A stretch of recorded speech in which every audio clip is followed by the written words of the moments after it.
5 albums enregistrés depuis le début de sa carrière, l'auteur, compositeur, interprète, rappeur congolais et en Guinée, Maître Gims est attendu pour un double concert. Aujourd'hui, la star internationale est face à un parterre de journalistes pour sa conférence de presse. Selon l'auteur de l'album Subliminal, l'un de ses meilleurs concerts est celui qu'il a eu en Guinée en 2017. Quelle fierté pour nous les Guinéens. Je vous laisse alors suivre son intervention et ses organisateurs. Maître Gims, en effet, dans 24 heures, va faire son premier concert ici au chapiteau. Pour nous, c'est toujours une façon de donner de la force à la musique, à la culture du monde et particulièrement à la culture africaine et guinéenne. Aujourd'hui, il est important pour nous de permettre à la jeunesse guinéenne de vivre les choses ici en Guinée comme on le vivrait ailleurs, avec que ce soit Gims ou d'autres artistes et en plus des artistes guinéens. Il est important pour nous de faire en sorte que la Guinée soit la plus grande destination pour tous les artistes du monde. Donc aujourd'hui, on sait qu'on parle de branding Guinée, on parle de l'amour qu'on a pour ce pays en général. C'est que aussi chacun dans son secteur doit jouer son rôle. Nous, on est des artistes, on est des producteurs. Il est important pour nous de prouver à l'Afrique et à la sous-région qu'il y a des producteurs aussi grands que partout dans le monde en Guinée qui sont capables de faire venir n'importe quel artiste en Guinée pour le bien-être de la population guinéenne et de sa jeunesse en particulier. Je me tire, me demande pas pourquoi je suis parti sans motif. Parfois je sens mon cœur qui s'endurcit. C'est triste à dire mais plus rien ne m'attriste. Laisse-moi partir loin d'ici.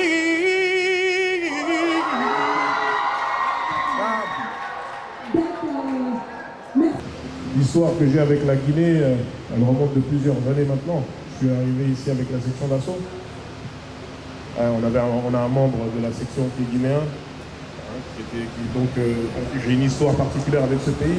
Et pour faire très court, c'est le plus beau concert que j'ai fait dans ma vie, c'était ici.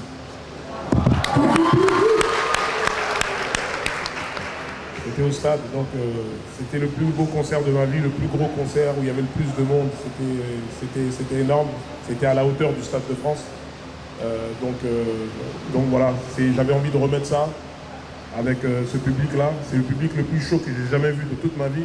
C'est vrai. Vraiment, je suis congolais, c'est très chaud aussi là-bas. Mais ce que les Guinéens m'ont donné au stade, c'était exceptionnel, il faut le dire. Donc c'est un honneur pour moi de pouvoir à nouveau réitérer tout ça. Donc voilà, je suis très content, vraiment très heureux d'être là. Moi, je viens un peu remettre la ceinture en jeu. On a fait un gros concert ici, un concert solo, comme je vous l'ai dit. C'était le plus gros concert. Et je ne comprends pas pourquoi ça n'a pas été relayé partout, dans tous les pays d'Afrique, sur toutes les chaînes, parce que c'était apparemment un record. Apparemment, c'était un record, et je ne comprends pas que ça n'a pas été relayé. En France, il y en a qui ne sont même pas au courant de ça. Au Congo, je ne comprends pas. Donc je reviens avec l'espoir de revivre ce moment-là, de rebattre ce record ici avec vous. C'est pour ça, c'est les vraies raisons, c'est la vraie motivation de ma venue ici. Je veux revivre ce moment-là et je veux que les gens le vivent avec nous. Avec le streaming aujourd'hui, avec les lives, avec tout ça, que tout le monde soit connecté. Dans le sens, aujourd'hui, je suis plus dans le partage. Qu'est-ce que je vais faire aujourd'hui que je n'ai pas fait avant? Avant, je ne pouvais pas partager. Aujourd'hui, je peux partager, donc je partage, j'essaie d'aider, j'essaie de tourner un peu partout, d'aider des artistes comme AK7, justement, qui va faire la première partie. C'est un garçon à qui, voilà. C'est un jeune Guinéen, c'était un étudiant, on s'est rencontré à Paris dans une brasserie, on a mangé un morceau ensemble.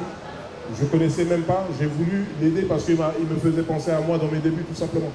C'est des choses comme ça que j'ai envie de faire. Pas parce que c'est un Guinéen que je vais en Guinée ou parce que je suis Congolais, donc c'est un Congolais, non. Je veux partager. Ça peut être quelqu'un qui vient de n'importe où en Europe, etc. C'est le feeling, c'est l'amour artistique, c'est le partage. J'ai envie d'être dans ça aujourd'hui. Concernant le featuring, si je dois faire une collaboration, ce sera avec AK7 quand il arrive. Donc ce sera avec le petit. Et la vision que j'ai, c'est que du bien. Il y en a combien d'artistes guinéens aujourd'hui qui sont en train de prendre beaucoup de place, même en France? Est-ce que Gazo, il est d'ici? Oui, carrément. Il est totalement d'ici. Gazo, aujourd'hui, il casse tout en France. Tu vois, c'est une fierté.